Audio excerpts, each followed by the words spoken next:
जब हम लोग चर्चा में बैठते हैं तो 3 सूत्रा का मंत्र पहले बोलते हैं, उसका बाद भजन हम लोग शुरू करते हैं। हे शिव, आप मेरे गुरु हैं, मैं आपका शिष्या, मुझ पर दया कीजिए।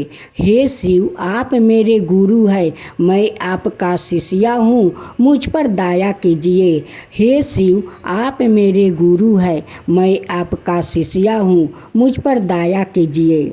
उसका बाद हम लोग शिव गुरु को जगाते हैं। जागो जागो महादेव, जागो जागो महादेव, हर हर महादेव, हर हर महादेव, घर घर महादेव, हर हर महादेव।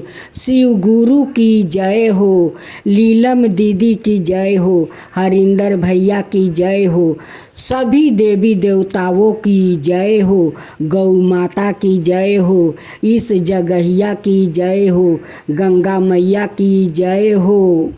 अब हम कथा शुरू करते हैं। जय श्री कृष्णा, राधे राधे। भक्त जैनों, आज आप श्रवण करेंगे सावन की सोमवार व्रत कथा। सावन में शुरू हो गया है भोलेनाथ की पावन कथा। एक गांव था, उस गांव में एक ब्राह्मण रहा करता था। उस ब्राह्मण का एक ही संतान था। ब्राह्मण देव का पत्नी हर सोमवार का सोमवारी व्रत करती थी और घर घर जाकर वो चर्चा करती थी। सोमवार का ब्राह्मण का पत्नी भोलेनाथ के पूजा करती तो भोलेनाथ से कहती, हे भोलेनाथ, हे महादेव, दानी के दानी महादेव, आप हमें इस पुत्रा को प्रसाद के रूप में दिया है, इसे रक्षा करना भगवान, रक्षा करना, ये आपका दिया हुआ प्रसाद है। एक दिन ब्राह्मणी बिना बताए अपना बच्चे से वो चर्चा में चली जाती है। जब कुछ देर हो गया तो उनकी बेटा अपना माँ को खोजने लगा कि माँ कहाँ चली गई। वो खोजते खोजते एक गुफा में चहुप जाता है। जहाँ जल ही जल था वहाँ पर अपना माँ को पुकारने लगा। कहता है कि माँ, तुम बिना बताए मुझे कहाँ चली गई, मुझे छोड़कर कहाँ चली गई माँ, मैं अकेला हूँ माँ, तुम आ जाओ माँ। वहाँ पर भोलेनाथ वो प्रकट होते हैं और उस बालक को दर्शन देते हैं। बालक भोलेनाथ को देखकर कहता है कि तुम कौन हो, आपका गले में सांप लपेटे हुए है और आपका लट से जल के धारा बह रहा है। ये सब क्या पहने रहे हो, क्या पहने रखा हो, ये सब क्या है, तुम कौन हो। भोलेनाथ मुस्कुराते हुए कहते हैं कि बस मैं तो भोलेनाथ हूँ, मैं तो शिव हूँ, मेरा ही चर्चा करने तुम्हारी माँ बाहर में गई हुई है।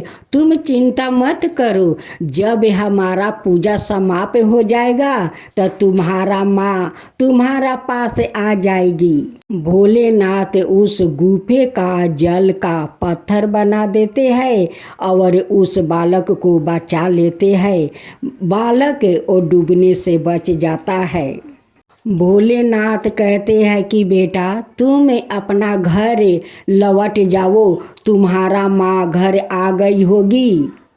बालक कहता है कि भोलेनाथ, मुझे घर का पता मालूम नहीं है, मैं तो अपना माँ को खोजते खोजते ना जाने इस गुफा में मैं कैसे पहुँच गई, मुझे तो रास्ता भी भूल गया है। भोलेनाथ उस बालक को ज्ञान हर लेते हैं और ब्राह्मण देव का वो रूप धारण करते हैं और उस बालक को उनकी घर तक ले जाते हैं। भोलेनाथ वो बालक को द्वार पर छोड़ देते हैं। बालक घर के अंदर चले जाता है और भोलेनाथ अंतर ध्यान हो जाते हैं। बालक जाकर अपना माँ से पूछता है कि माँ, तुम बिना बताए तुम कहाँ चली गई थी? माँ कहती है कि बेटा, मैं तो शिव चर्चा में गई थी। उनकी माँ कहती है कि बेटा, ये तो बताओ कि तुम कहाँ थे? इतना देर से घर आता है, कहाँ चला गया था? वो कहता है कि माँ, तुम्हें खोजते खोजते मैं ना जाने कहाँ पहुँच गया। एक ब्राह्मण मिला, वो ब्राह्मण का गले में सांप का माला था। उनकी लट से वो गंगा का जल गिर रहा था और ना जाने क्या क्या पहन रखा था। जब मैं पूछा कि तुम कौन हो, तो जानती हो माँ वो क्या बोला? वो कहता है कि मैं भोलेनाथ हूँ, मैं शिव हूँ और तुम्हारा माँ मेरी ही चर्चा करने गई है। तुम मत डरो, मत रोवो, तुम्हारी माँ आ जाएगी। जब माँ ये बात सुनी तो अपना बेटा को गले लगा लिया और कहने लगी कि बेटा, तुम धन हो बेटा, धन हो। वो साक्षात वो भोलेनाथ है, वही शिव है, वही शिव गुरु है। उन्हीं के दिए हुए तो तुम प्रसाद हो। उस लिए भोलेनाथ तुम्हें बचा लिया और ब्राह्मण के रूप में आपको घर तक छोड़ दिया। तो बोलो हर हर महादेव, हर हर महादेव, हर हर भोले, हर हर भोले। अगर हमारा कथा आपको पसंद आया होगा तो हमारा देव मुनि चैनल को सब्सक्राइब कीजिए और मेरा वीडियो को लाइक कीजिए। धन्यवाद। अब आप श्रवण करेंगे सावन सोमवार की नई व्रत कथा। एक घर में दो परिवार थे, एक जेठानी और देवरानी। जेठानी धनी थी और देवरानी गरीब थी। लेकिन देवरानी हमेशा सावन सोमवार का वो व्रत करती थी और सभी के घर जाकर वो चर्चा करती थी। एक शिव चर्चा भी नहीं छोड़ती है देवरानी। वो सभी के घर घर जाकर वो प्रचार करती है। लेकिन उनकी जेठ और जेठानी का ये सब पसंद नहीं था। वो जे चर्चा करती थी तो वो दोनों वो जल कर वो राख हो जाते थे। देवरानी का जैसे तैसे संसार चल रहा था। लेकिन जेठानी कभी नहीं कहती कि आज वो उपासे सोने जा रहे हैं, उन्हें दो रोटी दे दूं कि वो दोनों भोजन करके सो जाए। लेकिन ये नहीं सोचती कि आखिर तो मैं ये रोटी कल नाला में फेंक दूंगी, बेकार हो जाएगा। और ये दोनों भोजन करके सो जाता है तो ये तो अच्छा होगा। ये नहीं सोचती, वो सोचती है कि मैं नाला में फेंक दूंगी, लेकिन ये दोनों को खाने के लिए मैं नहीं दूंगी, मैं नाला में फेंक दूंगी। लेकिन ये दोनों शत्रु को मैं नहीं दूंगी। जेठानी का मन में इतना जलन था, इतना अपना देवरानी के लिए उनकी मन में जलन था, हिर्सा था कि वो रोटी फेंक देती, लेकिन अपना देवरानी और देवर को खाने के लिए नहीं देती। जेठानी भोलेनाथ का वो चर्चा पसंद नहीं करती थी और न ही वो कभी कोई देवी देवता को वो पूजा पाठ करती थी। जेठानी का भी एक बेटा और बहू थी, देवरानी का भी एक बेटा और बहू थी। एक दिन देवरानी वो चर्चा में जाती है। जब शिव चर्चा से वो लौटती है, रास्ते में एक बैगन का पौधा मिला। वो पौधा लिया कर अपना आंगन के बीच में रोप देती है। अपना बहू से कहती है कि बहू देखो, इस बैगन का पौधे में तुम सुबह और शाम को रोज जल दो, ताकि पौधा जल्द से जल्द बड़ा हो जाए और इसमें बैगन पकड़ना शुरू कर दे।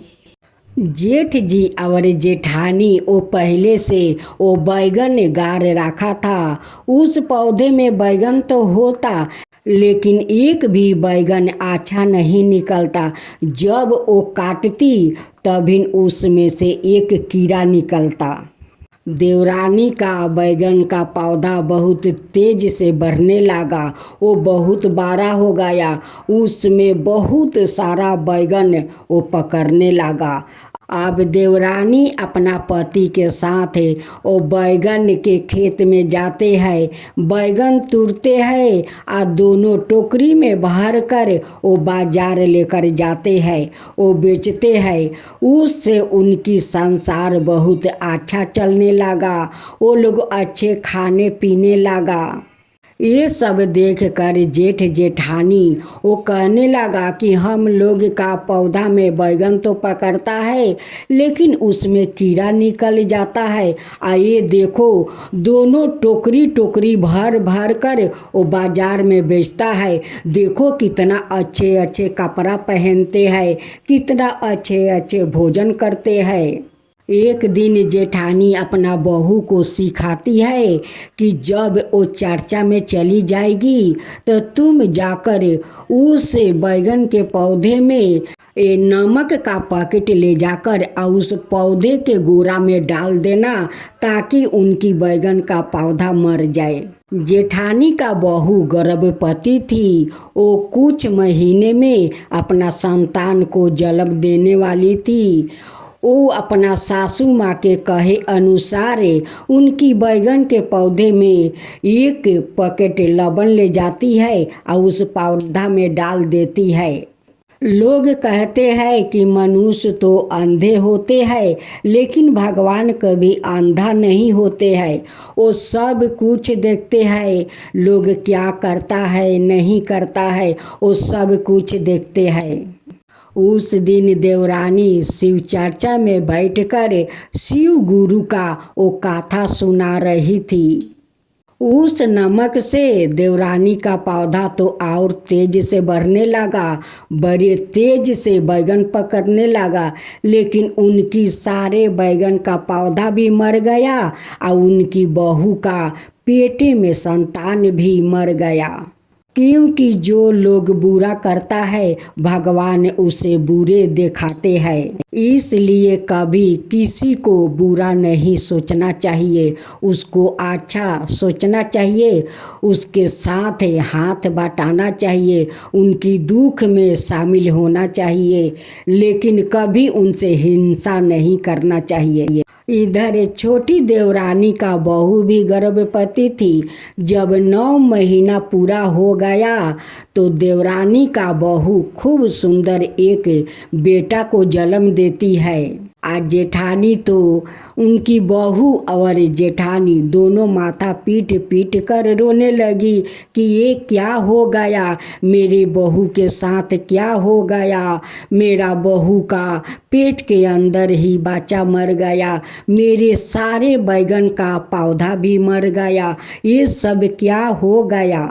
एक दिन भोलेनाथ उनकी बहू को सपने में दर्शन देते हैं। कहते हैं कि अरे मूर्ख, जैसे जैसे तुम्हारी सासू माँ कहती है वैसे वैसे तुम करती हो, उसी के फल तो आज तुम भोग रही हो। देखो तुम्हारा पेट के संतान पेट में मारा गया और सारे बैगन का पौधा भी मर गया। जो लोग बुरा चाहते हैं उन्हीं को बुरा होता है। और देखो तुम्हारा छोटी सासू माँ को उनकी बैगन तेज से बढ़ रहा है, तेज से फर रहा है, वो लोग बेच रहा है, वो लोग के संसार भी अच्छा से चल रहा है। और तुम्हारा संसार देखो सारे वो नष्ट हो गया है। अगर तुम अपना सारे पड़ोस को औरत को बुलाकर अपना घर में शिव चर्चा रखती हो और श्रद्धा भक्ति से शिव चर्चा करती हो, उनकी कथा सुनती हो, आरती करती हो, तो तुम्हारा सब कुछ ठीक हो जाएगा। कह कर भोलेनाथ सपने से अंतर ध्यान हो जाते हैं। जब बहू को आंख खुला तो रोते रोते आई अपना सासू माँ से कहती है कि सासू माँ, मैं आज अपना घर में शिव चर्चा रखूँगी। आज सोमवार है, आज मैं आपका कोई बात नहीं सुनूंगी। वो बहू जाती है, सारे पड़ोस के औरत को वो बुला कर ले आती है। अपना घर में बड़े श्रद्धा भक्ति से शिव गुरु को वो चर्चा करती है और कथा कहती है, सबको सुनाती है, आरती करती है। पूजा समाप्त होने पर सबको प्रसाद बांट देती है, खुद भी प्रसाद ग्रहण करती है। उस दिन शिव गुरु उन्हें पेट में संतान डाल देते हैं। उनकी सारे दुख तकलीफें भोलेनाथ हर लेते हैं और पहले जैसा फिर से उनकी संसार भोलेनाथ लौटा देते हैं। अब जेठ और जेठानी आकर अपना देवरानी से वो माफ़ी मांगते हैं कि मुझे माफ़ कर दो, मुझे माफ़ कर दो। मैं तुमसे बहुत जलती थी, हिंसा करती थी। अब मैं तुमसे हिंसा नहीं करूँगी। तुम्हारे साथ मैं भी शिव चर्चा में चलूँगी और चर्चा करूँगी, कथा सुनूँगी। भोलेनाथ तो भोले हैं, लेकिन देवरानी जेठानी में वो मील करवा देते हैं। जेठानी देवरानी सावन का सोमवार का वो घर घर शिव चर्चा करने लगी। तो बोलो हर हर महादेव, हर हर महादेव, हर हर भोले, हर हर भोले। जब शिव चर्चा समाप्त होते हैं तो हम लोग लास्ट में एक छोटा सा भजन गाते हैं। चरचवा ये सखी बारा निकल लागे, कहत निकल लागे, सुनत निकल लागे, कहत निकल लागे, सुनत निकल लागे। चरचवा ये सखी बारा निकल लागे, चरचवा ये सखी बारा निकल लागे। शाम निकल लागे, सवेरे निकल लागे, शाम निकल लागे, सवेरे निकल लागे। चरचवा ये सखी बारा निकल लागे, चरचवा ये सखी बारा निकल लागे। कहत निकल लागे, सुनत निकल लागे, कहत निकल लागे, सुनत निकल लागे। चरचवा ये सखी बारा निकल लागे, चरचवा ये सखी बारा निकल लागे।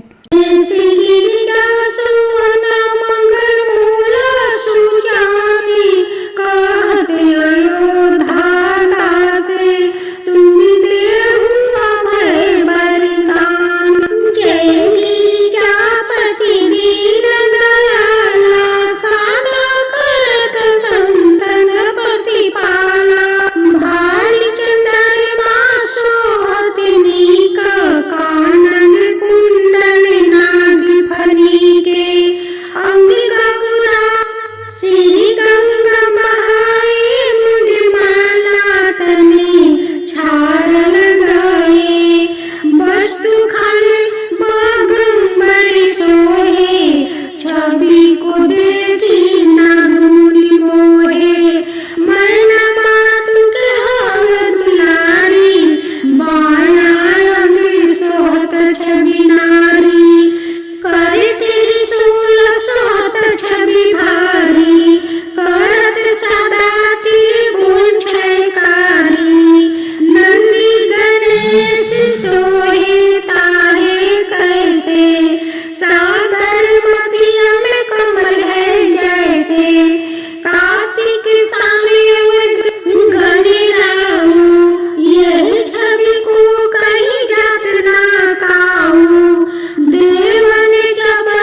चतुर्भुज दशभुज अति सोहे त्रिगुण रूप निरखिता त्रिभुवन जनि मोहे। ओम जय शिव ओमकारा अक्षरमाला वनमाला रुद्रमाला धारी चंदन निगम सोहे बाले शिशिधारी। ओम जय शिव ओमकारा सीतंबर पीतंबर बागंबरी अंगे सनिकादिक गरुणादिके भूतादिक संगे करिके मध्यम कमंडलु चक्र त्रिशूल धरिता जगि करता जगि भरिता जगि संहारि करता। ओम जय शिव ओमकारा ब्रह्मा विष्णु सदा शिव जानते अभिवेका प्राण वचन में मध्य में यह तीनों एका। काशी में विश्वनाथ विराजते नंद ब्रह्मचारी नित उठी भोग लगावते महिमायति भारी। ओम जय शिव ओमकारा तिरगुण शिव जी के आरती जो कोई नरि गावे शिव जो कोई नरि गावे कहत शिवानंद स्वामी मन भजत शिवानंद स्वामी मन वांछित फल पावे। ओम जय शिव ओमकारा। ओम